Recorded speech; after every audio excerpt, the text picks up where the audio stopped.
এখানে একটা বড় পাত্র নিয়ে নিয়েছি। এর মধ্যে দিয়ে দেব মাঝারি সাইজের দুটো পেঁয়াজ কুচি, একটা বড় সাইজের টমেটো কুচি, তার সাথে দেব ছোট চামচের 1 চামচ আদা বাটা, ছোট চামচের 2 চামচ রসুন বাটা, 1 চামচ কাঁচা লঙ্কা বাটা, 1 চামচ দেব কাশ্মীরি লঙ্কার গুঁড়ো, হাফ চামচ ভাজা জিরে গুঁড়ো, হাফ চামচ হলুদ গুঁড়ো, আর দেব 1 চামচ নুন। তার সাথে দেব দুটো তেজপাতা, গোটা গরম মশলা, 4-5টা গোলমরিচ গোটা, আর দেব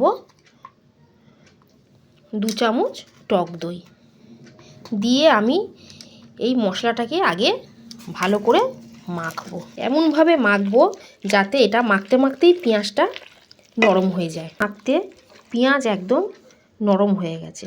এবারে আমি এর মধ্যে চিকেন দিয়ে দেব।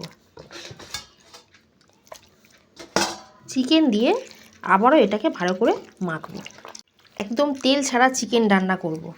চিকেনের মধ্যে তেল, বাটার, ঘি কিচ্ছু ব্যবহার করব না। রেখে নিয়েছি। এবারে এটাকে ঢাকা দিয়ে আমি 30 মিনিটের জন্য রেখে দেব। 30 মিনিট আমার ম্যারিনেট হয়ে গেছে। এবারে আমি কড়াটা গ্যাসে বসিয়ে দিয়েছি।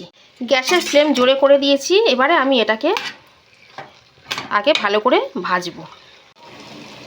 গ্যাস জোরে করে আমি মাংসটা 5 মিনিট মতো ভেজে নিয়েছি। এবারে আমি এর মধ্যে দিয়ে দেব গরম জল। আমাদের তেল ছাড়া চিকেন একদম রেডি হয়ে গেছে।